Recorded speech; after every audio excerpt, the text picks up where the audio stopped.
Bismillah. Assalamualaikum warahmatullahi wabarakatuh. Innal hamdalillahi nahmaduhu wa nasta'inuhu wa nastaghfiruh wa na'udzu billahi min shururi anfusina wa min sayyiati a'malina. Man yahdihillahu fala mudilla lahu wa man yudlil fala hadiya lahu. Wa asyhadu an la ilaha illallah wahdahu la syarika lahu wa asyhadu anna Muhammadan 'abduhu wa rasuluh. Allahumma salli wa sallim wa barik ala Muhammadin sallallahu alaihi wa ala alihi wa ashabihi wa man tabi'ahum bi ihsanin ila yaumiddin, amma ba'd. Bersyukur kita pada pagi yang berbahagia ini dipertemukan di majelis ini dalam keadaan sebagai seorang muslim dan dalam kondisi sehat, berkumpul dua nikmat waktu luang dan nikmat sehat, nikmat iman dan Islam. Semoga Allah tetap memelihara, menjaganya hingga datangnya kematian menjemput kita dan kita mati dalam keadaan fitrah, mati sebagai seorang muslim. Tak lupa salawat dan salam semoga terlimpah kepada junjungan kita baginda Nabi Muhammad bin Abdullah sallallahu alaihi wasallam. Demikian pula untuk keluarga dan keturunan beliau, para sahabatnya dan seluruh pengikutnya yang setia mengikuti jejak langkahnya hingga tibanya hari kiamat. Para bapak saudara sekalian, hari ini kita akan membahas satu tema atau judul, yaitu tetap di dalam fitrah. Fitrah bisa diartikan dengan kesucian. Fitrah itu sendiri juga bisa diartikan yakni dengan agama. Secara bahasa dia juga disebut dengan watak dasar.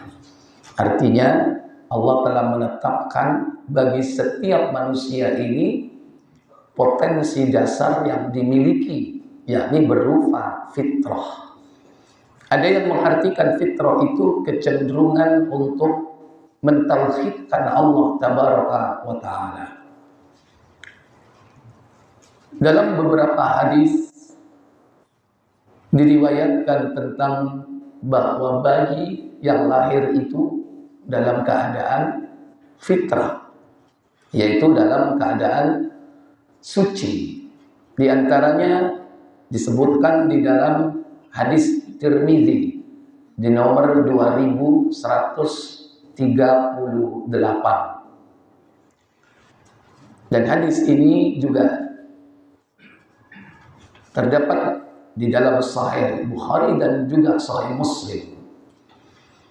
Di antara redaksi yang kita bisa ambil, yakni pertama dari Sahih Muslim, yakni pada nomor 2283, bahwa Nabi sallallahu alaihi wasallam bersabda, "Kullu mauludin yuladu 'alal fitrah." Setiap bayi yang lahir itu dalam keadaan fitrah. Fa'abawahu, maka kedua orang tuanya lah, yuhawwidanihi aw yunassiranihi aw yumajjisani. Kedua orang tuanya lah yang menjadikan dia Yahudi, menjadikan dia Nasrani, dan menjadikan dia Majusi. Dalam redaksi yang lain, sebagaimana tadi saya sebutkan dalam Sahih At-Tirmidzi, coba silakan baca Tirmidzi 2138. Dari Abu Hurairah radhiyallahu an, dari Rasulullah SAW, beliau bersabda. Apa sabda beliau? Setiap anak dilahirkan atas dasar agama Islam. Iya, disebutkan di situ bukan dengan kalimat fitrah, tapi millah. Kullu mauludin yuladu 'alal millah. Berarti al-fitrah dengan al-millah sama. Berarti fitrah itu ya agama, tauhid. Millatu Ibrahim, millah Ibrahim apa? Al-hanifiyah, yaitu tauhid. Kalau disebutkan bayi yang lahir itu dalam keadaan fitrah, ya dalam keadaan bertauhid. Karena dalam redaksi ini sama riwayat Abu Bakar. Di Tirmidzi disebutkan millah, di Sahih Bukhari Muslim fitrah. Kullu mauludin yuladu alal millah. Kemudian apa kelanjutannya? Orang tuanya lah yang membuatnya menjadi Yahudi, Nasrani atau musyrik. Nah, ini berbeda juga belakangnya.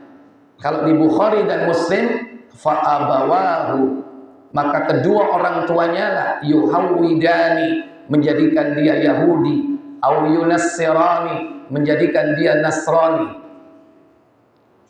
au yumajjisani, muttafaqun alaih, menjadikan dia Majusi. Tapi dalam redaksi Tirmidzi di sini au yusyarrikani, menjadikan dia musyrik, lebih luas. Yumajjisani, Majusi spesifik, musyrik yang menyembah api. Tapi kalau au yusyarrikani, menjadikan dia musyrik, luas.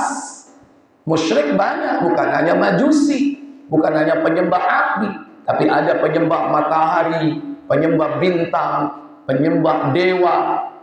Bisa jadi bukan Majusi, tapi Hindu, Buddha, Konghucu, Sabto, Karmo, betul mana? Jadi banyak kalau musyrik ini tidak terbatas jumlahnya. Jadi selain daripada Islam, di samping ahlul kitab, maka ada musyrikin. Dan semuanya mereka itu kufur, mengingkari fitrahnya. Innal ladzina kafaru min ahlil kitab wal musyrikin. Ahlul kitab al-yahud wan nasara. Al-musyrik luas, banyak sekali jumlahnya. Mereka dalam kategori apa? Al-kuffar, yaitu orang-orang kafir yang apa? Menutup diri dari fitrahnya atau membungkus fitrahnya. Karena makna al-kuffar, apa kufar? Dalam Al-Quran bisa disebut dengan petani, kuffar. Apa tugasnya petani itu? Menutup biji. Setelah dimasukkan ke tanah, ditutup. Maka masuk dalam bahasa Inggris cover, dari kata ya kufur, kafar yakfur kufrun, berarti dia telah ingkar, yakni kepada fitrahnya. Padahal Allah sudah tetapkan setiap makhluk itu tetap dalam fitrahnya. Kata Allah dalam surah Ar-Rum 30 pada ayat 30.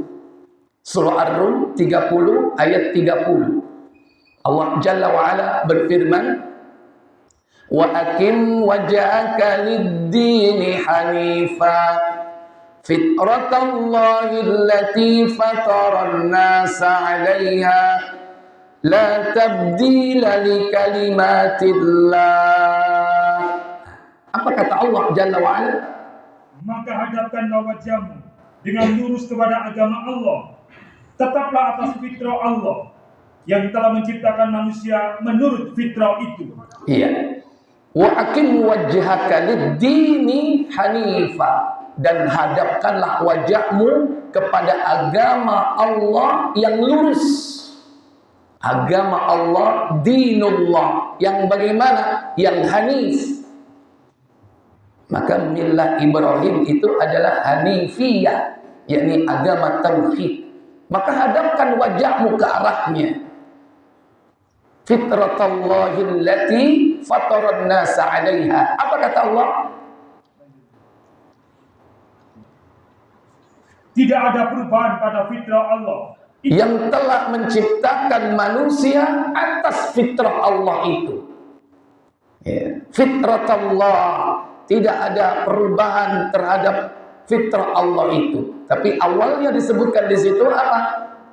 yakni Allah telah menciptakan manusia atas fitrah itu, allati fataran nasa 'alaiha. Setiap manusia semua mereka terlahir dalam keadaan fitrah.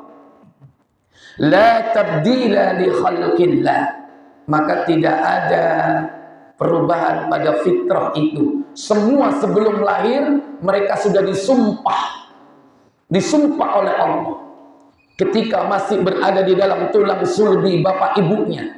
Itulah penjelasan dari tafsir Ibnu Katsir tentang yakni Allah telah menciptakan manusia atas fitrah, yakni manusia sebelum lahir mereka sudah disumpah. Yang perjanjian itu Allah abadikan dalam surah Al-A'raf pada ayat 172.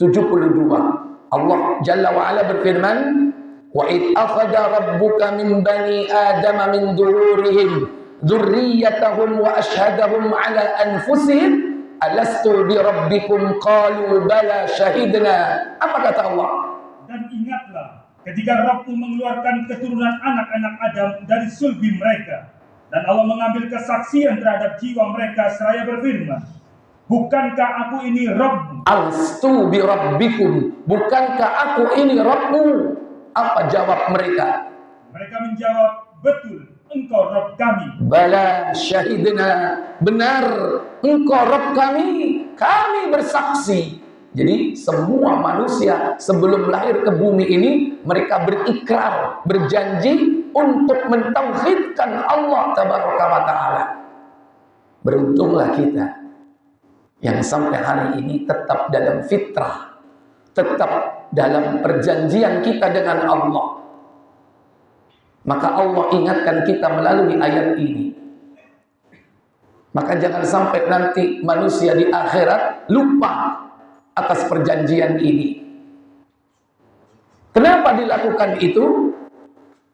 Agar manusia jangan mengatakan inna kunna an hadza ghafilin, sesungguhnya kami lalai dari apa yang telah kami perjanjikan atau persaksikan ini. Karena Allah sudah mengingatkan kita melalui ayat ini. Maka tetaplah dalam fitrah Allah Tabaraka wa Ta'ala. Fitrah itu adalah meliputi fitrah dalam agama, dan itulah al-Islam. Maka setiap hari selalu kita berikrar, mengucapkan di samping pada saat sebelum kita terlahir, setiap subuh dan ba'da asar kita ucapkan asbahna ala fitratil Islam wa ala kalimatil ikhlas wa ala dini nabiyyina Muhammadin sallallahu alaihi wasallam wa ala millati abina Ibrahim hanifa wa ma kana minal musyrikin. Diucapkan setiap ba'da subuh, ba'da al-asr. 2 kali kita ucapkan untuk mengingatkan kembali. Ini merupakan afirmasi. Afirmasi apa yang telah kita perjanjikan dengan Allah dulu. Kita ikrarkan kembali supaya tetap kita dalam fitrah. Asbahna, nanti sore amsayna ala fitratil Islam. Di pagi hari kami berada di atas fitrah Islam. Di sore hari kami berada di atas fitrah Islam. Wa ala asbahna ala fitratil Islam wa kalimatil ikhlas, dan kalimat ikhlas. Apa kalimat ikhlas? La ilaha illallah. Al-ikhlas murni. Kalimat murni itu adalah la ilaha illallah. Kemudian apa setelah itu?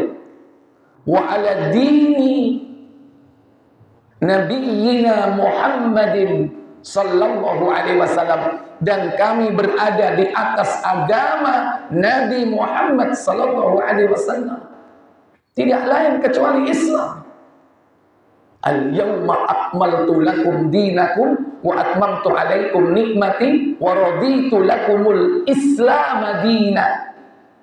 Diturunkan ayat ini saat di Arafah, tanggal 9 Dzul Hijjah, saat beliau melaksanakan haji wada. Allah sebut brandnya, namanya Al-Islam. Waraditu, dan aku rela Al-Islam sebagai apa? Dinan, sebagai sistem hidup yang mengatur kehidupan manusia. Dini nabiyina Muhammadin sallallahu alaihi wasallam. Kemudian dilanjutkan wa ala millati abina, dan di atas millah kullu mauludin yuladu alal millah wa ala millati abina, dan di atas millah agama bapak kami Ibrahim hanifan muslima, yaitu Ibrahim yang hanif, yang lurus. Dia seorang muslim yang berserah diri kepada Allah tabaraka wa taala. Wa ma kana minal musyrikin, dan tidaklah kami termasuk orang-orang musyrik. Tauhid itulah utamanya yang kita harus tegakkan. Yang kita tinggalkan jauh apa? Syirik, kesyirikan. Wa ala millati abina, dan berada di atas millah Ibrahim, yakni abina, bapak kami. Saya tanya, ente ketemu piro ambek Nabi Ibrahim? Tapi ucapan kalimatnya di situ apa? Di atas bapak kami. Saya tanya, ente keturunannya Nabi Ibrahim enggak? Halo? Ibrahim siapa? Ketemu piro sama Nabi Ibrahim?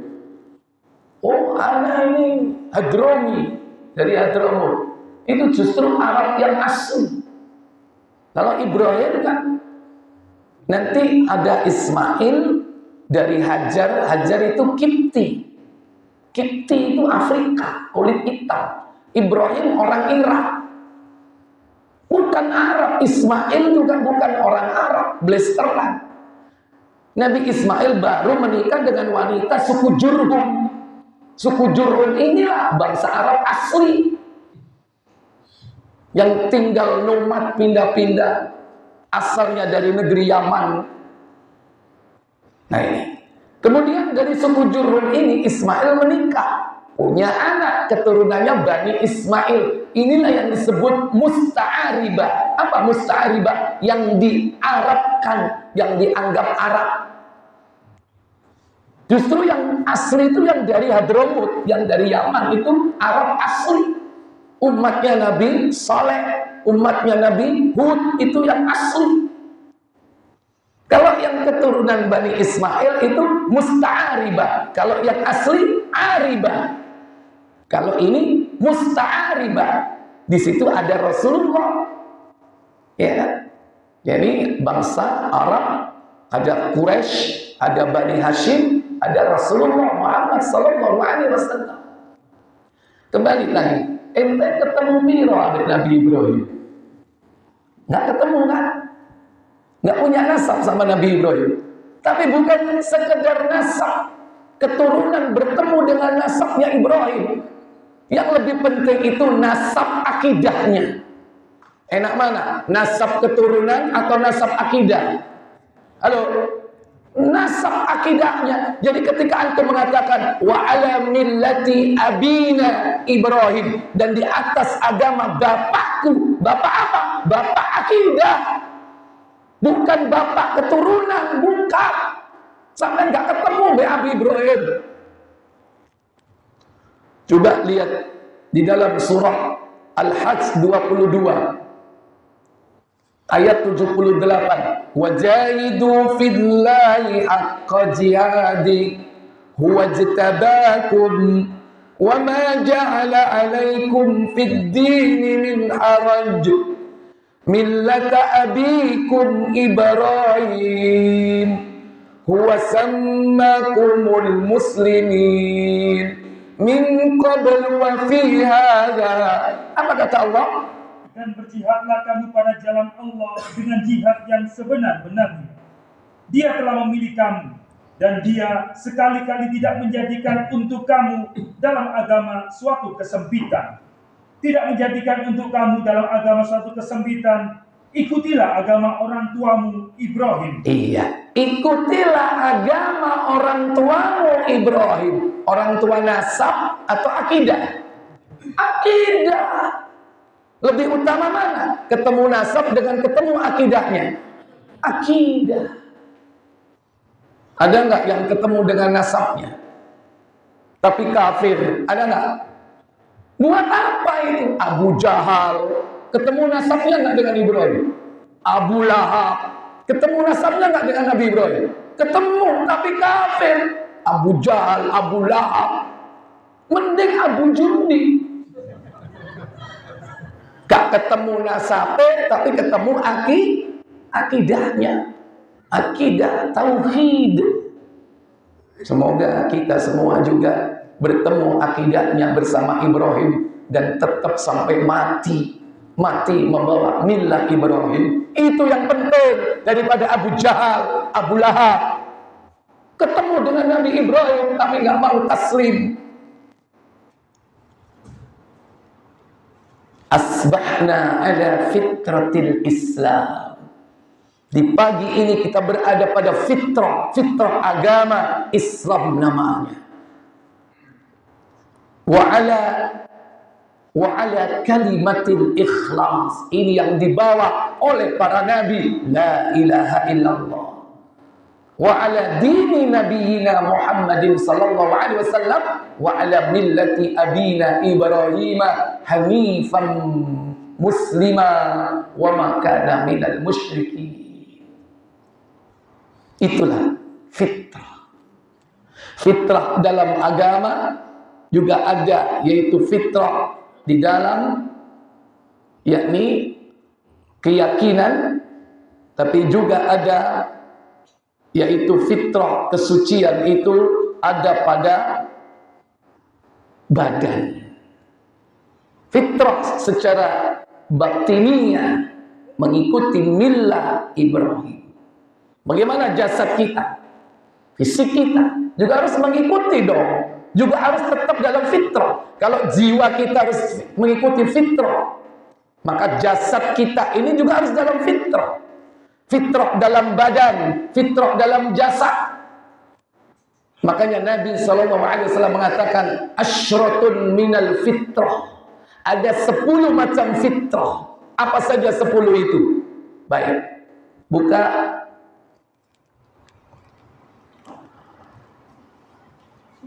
Surah Al-Baqarah ayat 124, tafsir Ibnu Katsir.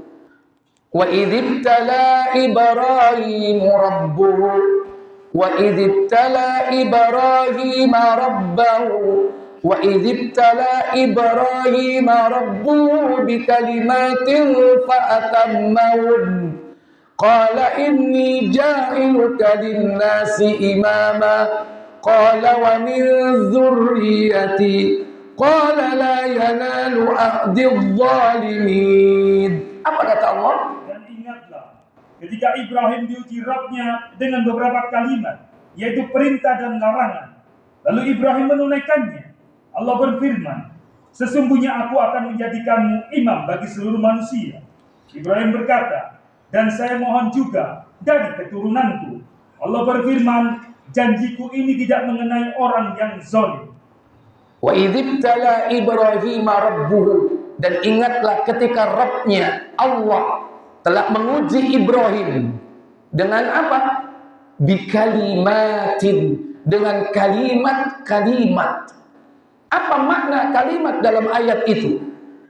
Kalimat-kalimat adalah kalimat syar'iyyah, kalimat berupa perintah dan larangan. Para ulama berbeda pendapat tentang makna kalimat tersebut. Akan tetapi di kalangan para tabi'in, mereka semua merujuk kepada pendapat dari Ibnu Abbas radhiyallahu taala anhuma. Apa kata Ibnu Abbas radhiyallahu taala anhuma tentang kalimat-kalimat yang diujikan Allah kepada Ibrahim? Pertama, pendapat bersumber dari Ibnu Abbas, yaitu tentang manasik haji, umrah. Karena semua tata cara, perilaku haji dan umrah itu tidak lain adalah ujian yang Allah ujikan kepada Ibrahim dan keluarganya. Mulai tawaf, sa'i, ada sejarahnya. Demikian pula lempar jumrah, wukuf di Arafah, mabit di Mina. Demikian pula berkurban. Kedua, pendapat yang sama bersumber dari Ibnu Abbas, yaitu apa? Kalimat-kalimat yang Allah ujikan kepada Ibrahim itu adalah tentang toharoh. Apa toharoh? 10 fitrah. Udah sampai di situ? Silakan. Mengenai ketentuan-ketentuan kalimat-kalimat yang diujikan oleh Allah SWT kepada Nabi Ibrahim alaihissalam masih diperselisihkan di kalangan mufassirin. Sehubungan dengan masalah ini telah diriwayatkan dari Ibnu Abbas beberapa riwayat, antara lain oleh Abdul Razzaq, dari Ma'mar, dari Qatadah, dari Ibnu Abbas, bahwa Ibnu Abbas radhiyallahu anhuma pernah mengatakan Allah mengujinya dengan manasik haji. Hal yang sama diriwayatkan pula oleh Ishaq As-Subai dari At-Tamimi dari Ibnu Abbas. Abdul Razzaq mengatakan pula telah menceritakan kepada kami Ma'mar dari Ibnu Tawus, dari ayahnya, dari Ibnu Abbas, sehubungan takwil firman Allah. Dan ingatlah ketika Ibrahim diuji Rabb-nya dengan beberapa kalimat perintah dan larangan. Quran surat Al-Baqarah 124. Ibnu Abbas mengatakan bahwa Allah mengujinya dengan bersuci atau tauharah. Iya. Ternyata 10 fitrah itu semua berasal dari ujian Allah kepada Ibrahim. Toharoh yang dimaksud inilah 10 fitrah. Apa saja? Yaitu menyucikan 5 anggota pada bagian kepala dan 5 anggota pada bagian tubuh. Khamsun fil ra'si wa khamsun fil badan. 5 di kepala dan 5 di badan. 10 fitrah. Bukan hanya batinnya yang fitrah bertauhid, tapi jasadnya pun demikian. Dalam fitrah, apa 10 fitrah itu? Mensucikan bagian kepala ialah dengan mencukur kumis. Qassus syarib, mencukur kumis. 2. Berkumur. Matmadha, berkumur-kumur. 3. Istinsyak, membersihkan lubang hidung dengan air. Istinsyaqul ma, menghirup air ke dalam lubang hidung, namanya istinsyak. Mengeluarkannya istinsar. 4. Bersiwak. As-siwak, membersihkan gigi dan mulut.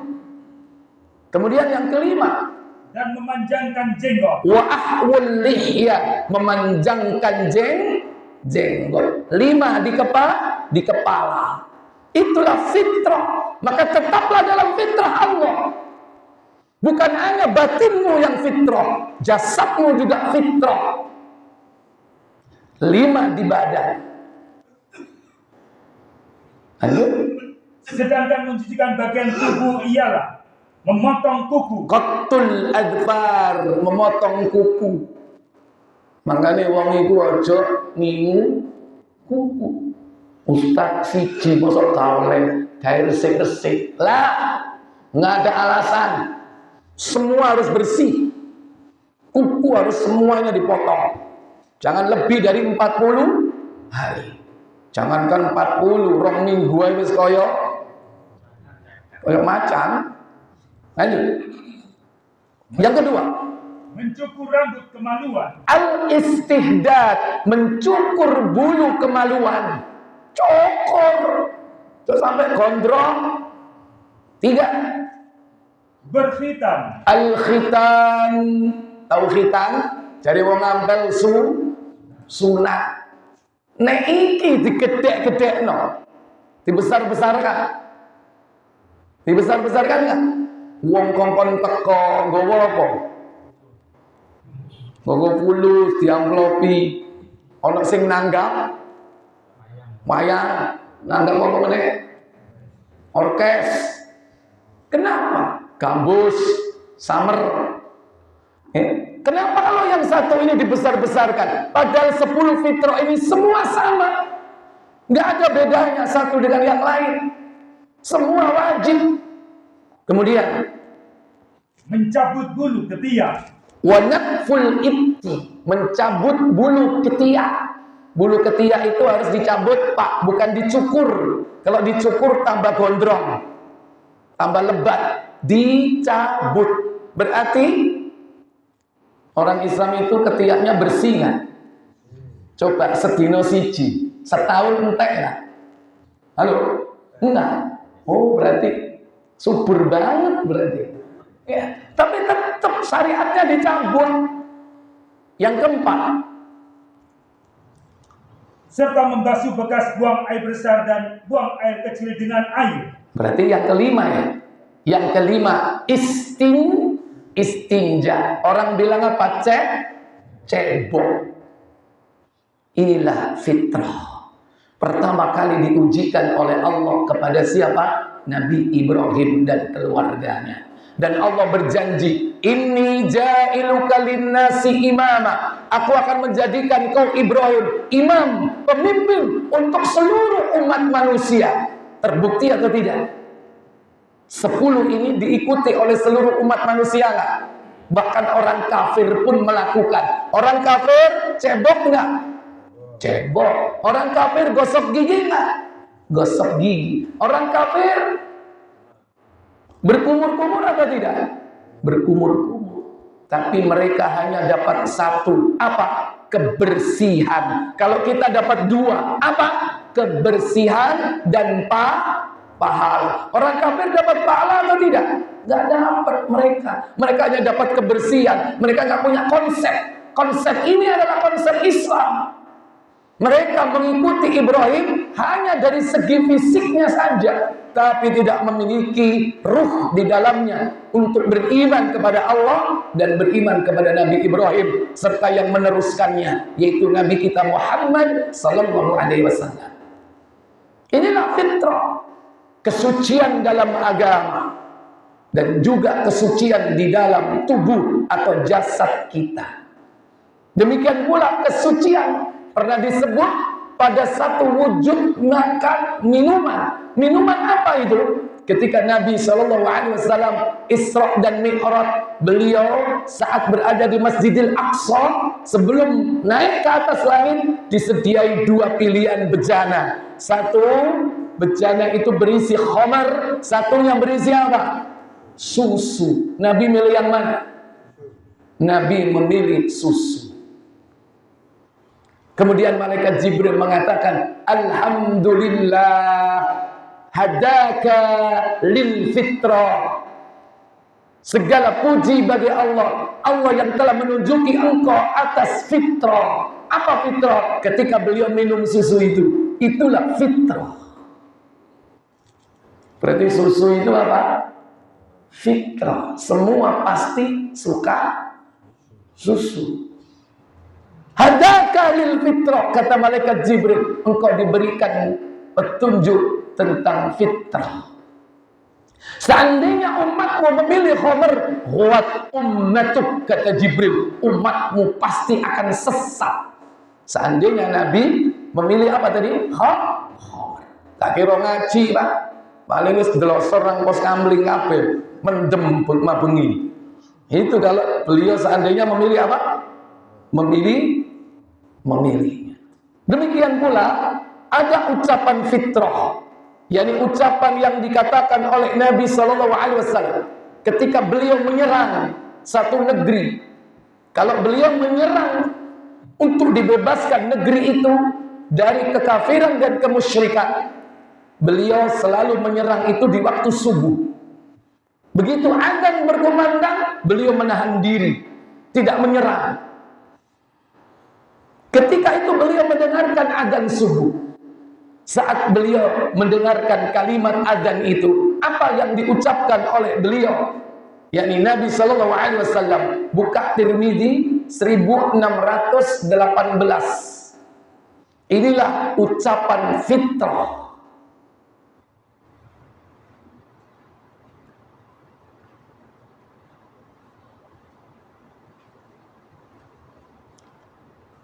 Al-Hasan bin Ali Al-Khalal, Al-Hasan bin Ali Al-Khalal menceritakan kepada kami, Hamad bin Salamah menceritakan kepada kami, Sabit menceritakan kepada kami dari Anas radhiyallahu anhu, ia berkata, Nabi SAW tidak menyerang kecuali saat fajar. Jika beliau mendengar suara azan, maka beliau menahan serangannya, atau jika tidak, maka beliau menyerang. Suatu hari, beliau mendengar seseorang mengumandangkan Allahu Akbar, Allahu Akbar. Allahu Akbar, Allahu Akbar. Ada berkumandang ketika itu. Apa kata beliau? Beliau kemudian menjawab sesuai dengan fitrah. Alal fitrah, sesuai dengan fitrah. Setiap manusia, sekalipun dia tidak mengenal kalimat yang lain, tapi dia mengenal kalimat Allahu Akbar. Karena inilah kalimat yang favorit, yang dikumandangkan setiap saat. Bahkan orang kafir pun tahu kalimat ini. Kalimat takbir Allahu Akbar. Ketika Rasulullah mendengar kalimat itu, Allahu Akbar, Allahu Akbar, Nabi menjawab, alal fitrah. Dia berada di atas fitrah. Kemudian lanjut. Orang itu kemudian mengumandangkan asyhadu alla ilaha illallah. Maka apa kata Rasulullah SAW? Beliau kemudian menjawab, engkau telah keluar dari neraka. Kharajta minan nar, engkau telah keluar dari neraka. Karena manusia nanti dikeluarkan dari neraka karena tauhidnya la ilaha illallah. Ketika Rasul mendengarkan muadzin itu mengatakan asyhadu an la ilaha illallah, kharajta minan nar, engkau telah keluar dari neraka. Tentu ini ucapan khusus Rasul sallallahu alaihi wasallam. Dan dari sini kita tahu bahwasanya kalimat takbir Allahu Akbar adalah kalimat fitrah. Kalimat yakni dua kalimat syahadat itulah yang dapat mengeluarkan seseorang yakni dari neraka. Ada fitrah di dalam agama, ada fitrah di dalam jasad dan badan kita, ada fitrah di dalam ucapan kita, bahkan ada minuman fitrah. Apa tadi? Susu. Maka hendaklah kita senantiasa menjaga fitrah ini, karena Allah sudah memberikan karunia ini kepada kita sejak kita terlahir di muka bumi ini. Sudah diberikan petunjuk Islam. Bapak kita Islam, ibu kita muslimah, bapak kita muslim, otomatis anaknya muslim, nggak perlu pakai syahadat lagi. Kita diberi petunjuk dengan agama ini. Kemudian kita diberikan oleh Allah yakni ilmu mengenal agama ini, sehingga kita mengetahui bagaimana caranya bersuci untuk menegakkan fitrah atas badan kita. Dan kita sudah dikaruniai ucapan fitrah dan juga bahkan konsumsi yang paling baik yang kita dianjurkan berdoa minta keberkahannya, yakni ketika minum susu. Maka jagalah fitrah itu dengan menjaga apa? Menjaga tauhid kita. Jangan sampai lepas tauhid kita itu. Dan jagalah fitrah itu, yakni tetap mengikuti sunnah Rasul sallallahu alaihi wasallam. Demikian pula menjaga fitrah itu apa? Jaga waktu-waktu sholat kita. Manusia ini akan tetap di dalam fitrahnya selama dia tidak mengundurkan sholat maghrib. Kalau ada orang yang mengundurkan sholat maghrib, maka dia akan lepas dari fitrahnya. Kata Nabi sallallahu alaihi wasallam di dalam hadis Abu Dawud nomor 418, bersumber dari Marsad bin Abdullah. Ketika itu beliau berada di Mesir. Di negeri Mesir saat itu yakni dikuasai atau dipimpin oleh seorang yang bernama Uqbah bin Amir. Kemudian ada orang yang bernama Abu Ayyub datang ke tempat itu untuk berjihad. Tapi Uqbah bin Amir sebagai pemimpin pembesar di tempat itu suka mengundurkan sholat. Abu Ayyub protes ketika sholat itu sudah hampir menjelang Isya. Apa kata Abu Ayyub? Silakan. Dari Mas'ud bin Abdullah, dia berkata, ketika Abu Ayyub datang kepada kami berperang, dan Uqbah bin Amir ketika itu menjadi penguasa Mesir, lalu dia mengakhirkan sholat maghrib, maka Abu Ayyub berdiri, saya berkata kepadanya, sholat apakah ini? Sholat apa ini? Mahaja. Ini sholat apa ini? Maghrib kok amrem Isya. Apa kata Uqbah bin Amir membela diri? Apa katanya? Maka Uqbah menjawab, kami sangat sibuk. Sugilna, kami sibuk. Ini alasan dari dulu sampai sekarang. Mundur sholat alasannya apa? Sibuk. Apa bener pejabat? Kadang-kadang ya gak pejabat aja merasa pura-pura sibuk, padahal dia bosnya. Mestinya jadi bos itu bisa nggak ngatur waktu? Bisa. Alasannya pakai proyek, alasannya pakai harapan, alasannya banyak kerjaan. Sugilna, kami sibuk, wahai Abu Ayyub. Apa kata Abu Ayyub? Kata Abu Ayyub, apakah kamu tidak mendengar Rasulullah SAW bersabda? Ama sami'ta Rasulullah. Apakah kau tidak mendengar Rasulullah SAW yaqul, bersabda? Apa katanya? Umatku senantiasa dalam kebaikan atau fitrah, yaitu mengikuti sunnah, selagi mereka tidak mengundurkan sholat maghrib sampai bintang-bintang gemerlapan. La tazalu ummati bi khairin. Umatku akan selalu berada di atas kebaikan. Au alal fitrah, berada di atas fitrah. Ma lam yuakhirul maghriba, selama dia tidak mengakhirkan salat maghrib. Hatta tashtabikan nujum, dengan ditandai munculnya bintang-bintang di langit. Ini bahasa Arab Isa ini. Hati-hati.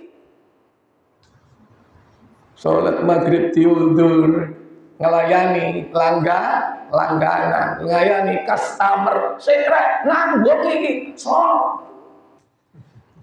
kurang titik. Hati-hati. Kalau itu dilakukan terus-menerus, fitrahmu bisa lepas. Nabi jelas dengan kalimat disebutkan dalam hadis ini, la tazalu ummati alal fitrah. Umatku senantiasa berada di atas fitrah. Malam yuakhiral maghrib, selama dia tidak mengundurkan waktu maghrib. Hati-hati. Maka jagalah fitrah dengan menjaga waktu sholat, terutama sholat maghrib. Di ayat yang lain disuruh menjaga waktu sholat asar. Kalau itu malah Quran. Hafidhu ala sholawat, jagalah seluruh sholat secara umum, waktu-waktunya. Wassolatil wusta, terutama sholat wusta. Sholat apa? Asar. Wa qumu lillahi qanitin, dan tegaklah berdiri mengingat Allah dengan khusyuk. Al-Baqarah 238. Kalau ini menjaga sholat maghrib supaya kita tetap atas fitrah. Kemudian yang ketiga, menjaga fitrah. Di samping menjaga tauhid, kemudian menjaga fitrah, mengikuti sunnah 10 fitrah, menjaga waktu-waktu sholat. Yang ketiga, yang keempat, laksanakanlah apa yang diajarkan Rasulullah ketika kau hendak tidur. Ikutilah adab-adab etika sebelum tidur, dan berdoalah dengan doa yang diajarkan oleh Rasul sallallahu alaihi wasallam. Diawali dengan berwudu, kemudian datang ke tempat pembaringan, mengikuti sunnah, menghadap ke kiblat, miring ke arah kanan. Lantas bacalah zikir, dan di akhir zikir atau pamungkas dari zikir ini adalah agar kita tetap dalam fitrah. Bagaimana ucapan zikir itu? Buka Abu Dawud 5054. Hadis ini sebetulnya muttafaqun alaih. ada di Bukhari dan Muslim. Nanti dibuka juga Bukharinya untuk melengkapi. Bukhari 239 digital. Kemudian Abu Dawud 5054. Silakan. Abu Dawud dulu aja.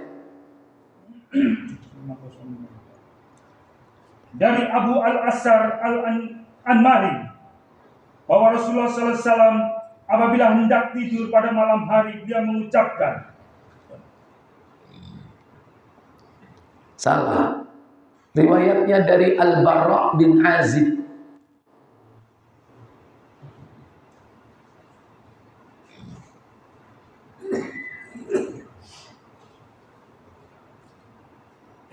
Dari Al-Bara' bin Azib radhiyallahu taala anhu. Nabi sallallahu alaihi wasallam bersabda, "Idza ataita majja'aka."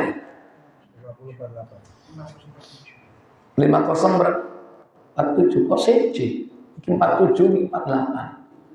Idza ataita majja'aka. Jika engkau hendak mendatangi tempat tidurmu, fatawadda wudu'aka lis-shalah, maka berwuduklah engkau seperti wuduk salat. Wattaji, kemudian berbaringlah min sikkikal aiman, yaitu ke arah miring sebelah kanan. Loh, siji maneh. Wis gak apa-apa, bocor kabeh.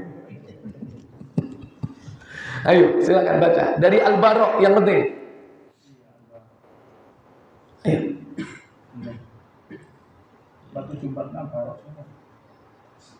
Ya udah, keaslian. Bukhari aja 239. Bukhari 239.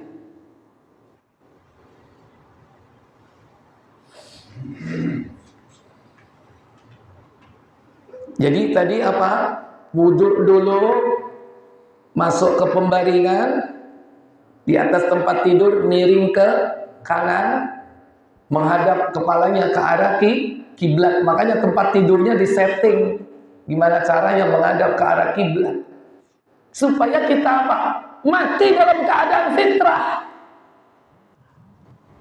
Dan bacalah kalimat yang diajarkan oleh Nabi. Silakan.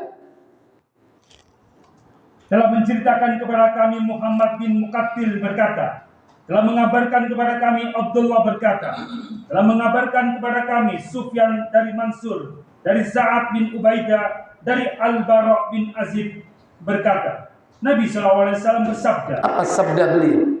jika kamu mendatangi tempat tidurmu, maka wudulah seperti wudu untuk sholat, lalu berbaringlah pada sisi kanan badanmu dan ucapkanlah, Allahumma aslamtu wajhi ilaika. Pelan-pelan satu-satu. Allahumma aslamtu wajhi ilaika. Wahai Allah, aku menyerahkan diriku kepadamu. Aslamtu wajhi ilaika. Aku serahkan diriku kepadamu. Kemudian yang kedua, wafawwattu amri ilaika, dan aku serahkan urusanku kepadamu.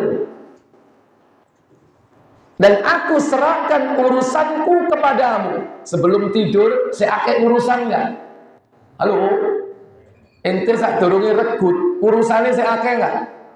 Urusan anak, urusan bojo, urusan wong tua, urusan sogol. Terus urusan apa meneh? Banyak, utang. Kok itu sing nomor 1? Banyak urusan kita ini. Maka serahkan kepada Allah. Wa fawwadtu amri ilaika. Aku serahkan urusanku kepadamu, wahai Allah. 3. Wa aljabtu samri ilaika. Wa alja'tu dhahri ilaika. Aku sandarkan punggungku kepadamu. Maksudnya, aku serahkan diriku kepadamu. Kalau yang pertama, wajhi ilaika. Ini dhahri ilaika. Aku serahkan tubuhku kepadamu. Semua diserahkan kepada Allah. Kemudian, Rahbatan wa rahbatan ilaika. Rahbatan wa rahbatan ilaika, dengan harap-harap cemas. Itulah salah satu sifat orang mukmin, Pak. Dan itulah termasuk ibadah. Di samping al-khauf, di samping al-khasyah, ada rahbatan wa rahbatan, harap-harap cemas. Seorang muslim itu harap-harap cemas, berharap diterima amalnya, cemas kalau tidak diterima amalnya. Rahbatan wa rahbatan ilaika. Kemudian lamal ja'a wala manja minka illa ilaika. Tidak ada tempat melarikan diri dan bersembunyi darimu kecuali kepadamu. Arep singiten teko Allah, kalau kecuali balik nang Allah. Arep nang ndi? Bumi milik Allah, langit milik Allah. Mau sembunyi di mana? La malja'a wala manja. Tidak ada tempat sembunyi dan tempat berlari dari Engkau, wahai Allah, kecuali kepada Engkau. Kemudian lanjut. Allahumma amantu bikitabika alladzi anzalta. Wahai Allah, aku beriman kepada kitabmu yang telah Engkau turunkan. Wa nabiyyika alladzi arsalta, dan nabi yang telah Engkau utus. Apa kata Nabi sallallahu alaihi wasallam? Lanjut. Jika kau mati fi lailatika, jika kau mati pada malam itu, mitta alal fitrah, engkau akan mati atas fitrah, mati dalam tauhid. Pengen mati husnul khotimah, mati ketika tidur, dan diawali dengan semua itu. Caranya ini, mati dalam keadaan fitrah. Kalau seandainya hidup, dia akan hidup dalam kebaikan. Tapi enak dia, mati pas turu, apa mati pas urip? Halo, kok kainak kabeh sih? Gimana? Kalau waktu tidur serut moro-moro hilang, moro-moro tangi nang ndi? Nang kuburan. Ditangani ambek mungkar, nakir, didudukkan baru ditanya. Tapi kalau kita mengawali dengan doa itu, matinya fitrah atau tidak? Lumayan. Makanya Bapak Ibu amalkan doa ini. Wudhu dulu, berbaring menghadap ke arah kiblat, miring ke sebelah kanan. Amalkan kalimat ini. Bisa hafal enggak turun? Halo. Allahumma, ayo bersama. Aslamtu wajhi ilaika. Saya ulang. Allahumma aslamtu wajhi ilaika wa fawwadtu amri ilaika. Fa wawu dot wa fawwadtu amri ilaika. Ayo, wa fawwadtu amri ilaika bersama. Ya. Wa alja'tu dhahri ilaika. Aku sandarkan punggungku kepadamu, aku serahkan diriku kepadamu. Maksudnya itu, wa alja'tu dhahri ilaika. Ayo, rahbatan wa rahbatan ilaika. Ghair rahbatan wa rahbatan. Rahbatan wa rahbatan, harap-harap cemas. Rahbatan wa rahbatan ilaika. Ayo. Lagi. Lagi. Baru kemudian Allahumma la malja'a wa la manja minka illa ilaika. Dicowoe. Diulangi. La malja'a wa la manja. Ayo. minka illa ilaika. Saya ulang, motongnya, la malja'a wala manja minka illa ilaika. Saya ulang, la malja'a wala manja minka illa ilaika.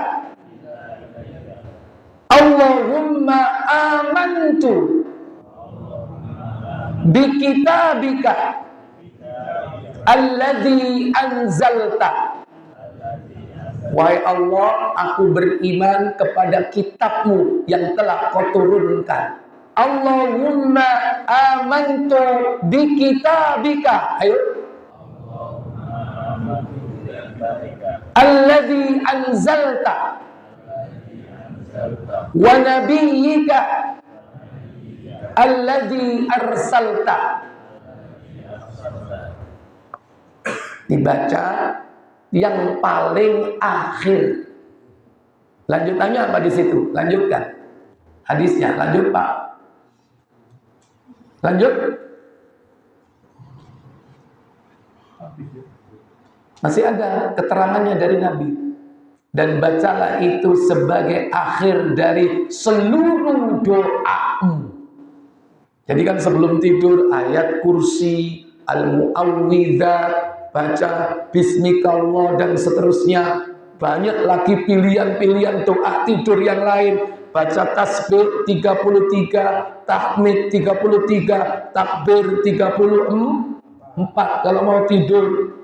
Ya, semua sudah dilakukan. Ini terakhir. Jadikan doa ini yang paling akhir. Ada nggak di sini? Ada. Silakan. Apa katanya? Apabila kami mati, maka mau mati dalam keadaan fitrah suci, dan jadikanlah itu akhir dari apa yang kami ucapkan. Iya, jadikan itu akhir dari seluruh zikir yang kau ucapkan. Jadi ini zikir pamukas. Ustaz, ya konek liyane kata waca iki tok buah karepmu. Ya. Jadi yang pertama sekaligus yang terakhir. Silakan, tidak masalah. Amalkan ini doa. Ya. Jadi sudah dapat doa kemarin, sudah dapat, ya, sudah hafal? Belum. Kurung romulan wis lali. Ya. Ini dapat doa lagi. Ya. Biasanya ada yang ada door prize-nya ini. Gak ono wong iki. Ya wis gak sida tak takokno. Berarti dikai kesempatan saulang maneh. Doa yang kemarin sudah dihafalkan atau sudah diamalkan? Allahumma inni as'aluka fi'lal khairat wa tarkal munkarat wa hubbal masakin wa idza aradta bi ibadika fitnatan faqbitni ilaika ghaira maftun. Apalno, amalkan.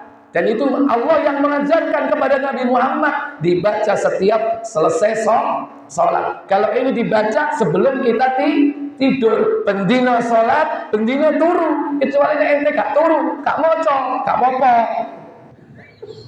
Gak turu romulan ya, gak moco romulan, gak popo. Nah ini tiap hari tidur. Insya Allah sebulan lagi pasti hafal. Ya, mudah-mudahan nanti bisa di-share di grup. Ya, kajian ini. Wallahu a'lam. Mungkin ini Bapak Ibu yang bisa saya sampaikan. Sebelum saya tutup, saya beri waktu untuk tanya jawab. Silakan. Ya, mau. Apakah watak kepribadian seseorang itu termasuk fitrah? Karena seorang kan manusia dilahirkan berbeda-beda wataknya dan itu sulit diubah. Jadi seorang pemarah itu sangat sulit untuk bersabar. Baik. Pembahasan tentang watak manusia itu sudah banyak disebutkan oleh para ulama. Bahkan para ilmuwan juga. Mereka memakai pendekatan psikologi juga ada. Ya. Watak-watak manusia kan diterangkan juga di dalam Al-Quran seperti Fir'aun, seperti Haman, seperti siapa lagi? Korun, ya. Watak yang bakhil. Siapa bakhil? Korun, ya kan? Kemudian watak yang sombong. Siapa? Fir'aun. Watak yang pemarah. Siapa yang pemarah? Baru. Ya. Nah, solusi semua itu ya back to Quran, kembali kepada Al-Quran dan Sunnah. Makanya Al-Quran, hadis itu akan memperbaiki watak manusia, sekalipun dia memiliki watak dasar. Misalnya satu contoh, marah. Semua bisa marah, dan binatang itu juga bisa marah.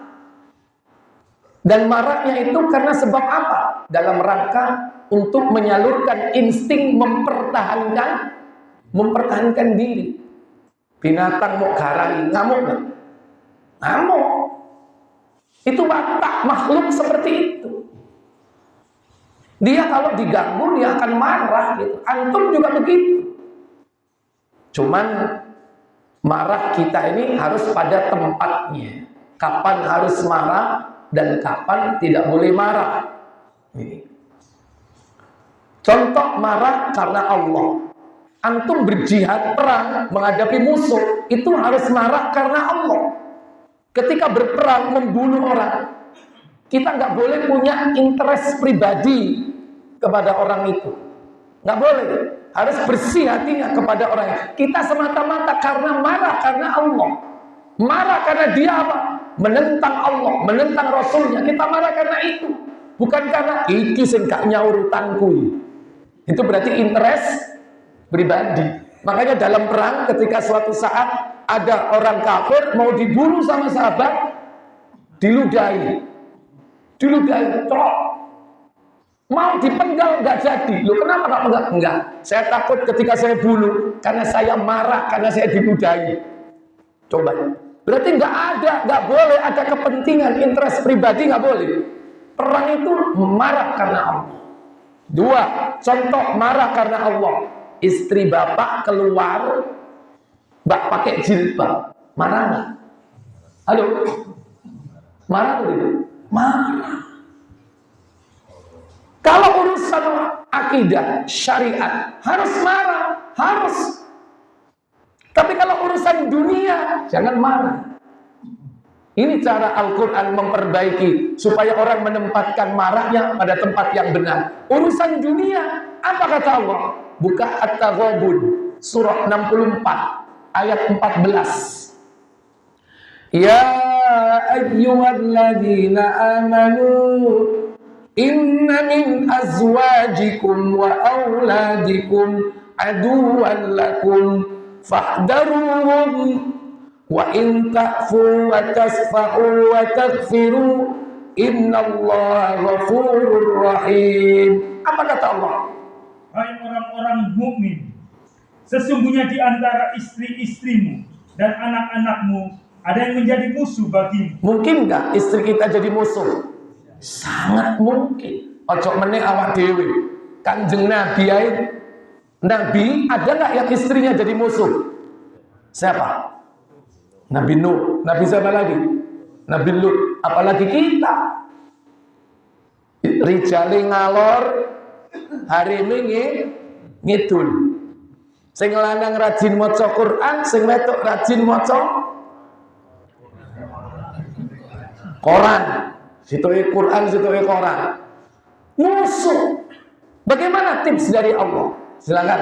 Pertama, maka berhati-hatilah kamu terhadap mereka. Fahdaruhum, hati-hati. Dua, dan jika kamu memaafkan. Dan jika kau memaafkan. Ini perintahnya, Mas. Suruh memaafkan. Dalam urusan-urusan apapun suruh diberi maaf. Tapi tetap kita harus menasehati. Kemudian yang ketiga, dan tidak memarahi. Tidak memarahinya. Watasfahu, tidak memarahinya. Maksudnya bagaimana? Marah dalam urusan dunia, nggak usah marah. Sampean mandi, dompetnya dicupuk sak lembar warna abang. Mariatus lu, ulusku hilang situ. Marah atau tidak? Halo, marah mau enggak? Dunia apa masalah syariat ini? Dunia. Kalau usah ngamuk Pak. Kenapa istri kita sampai seperti itu? Mungkin juga salah kita. Sampean bakhil, medit, kok sampai bojo nyolong, Mbak Yaya. Aduh, itu paling saking meditnya sampean. Ya. Kalau seperti itu nggak usah marah. Duit kena digolek. Tapi kalau urusan syariat, sang harun metu goncengan mbek wong lanang, marah nggak? Marah? Jaket hijau loh ini, jaket hijau helm hijau, marah nggak? Malah dikongkon sampai. Terus budak lo kalau mbek gojek, naudzubillah. Jangan. Dalam urusan syariat tegas, tapi dalam urusan dunia, rijale kepingin kursi ngadep ngalor, hareme kepingin ngadep ngidul, dirubah ngadep ngidul. Ente mah awas nggak? Halo? Gue awas nih mah. Nggak usah marah. Jarno buah karpe, bagi ngadep ngetang ngalor ngidul, didekno mendukur diwalik buah karpe. Nggak usah marah. Ini watas fahu, jangan kau memarahi. Dalam urusan dunia, antum kalau sudah nggak marah sama istri, pasti antum bisa nambah istri.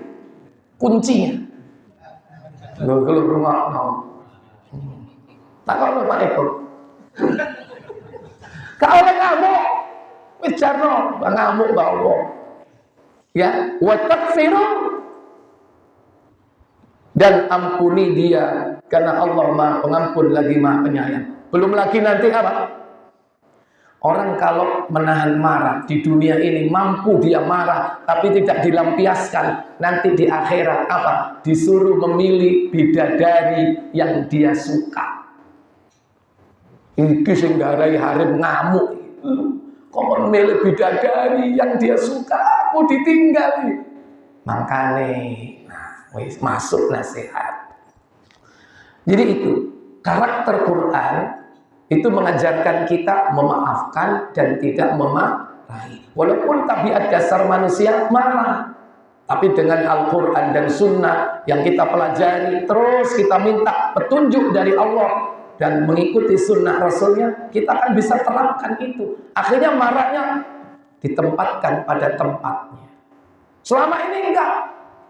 Anaknya ngilang no HP, sampai marah nggak? Halo, ngaku loh. Mau, lah wis takkan jane, mangkane wis. Apa meneh ngilang no sepeda motor, ngamuk tambah hebat ngamuknya. Padahal itu urusan apa? Dunia. Wallahu a'lam. Mungkin ini yang bisa saya sampaikan. Semoga bermanfaat untuk kita semua. Kita tutup kafarat majelis. Subhanakallahumma wa bihamdik, asyhadu an la ilaha illa anta, astaghfiruka wa atubu ilaik. Wassalamualaikum warahmatullahi wabarakatuh.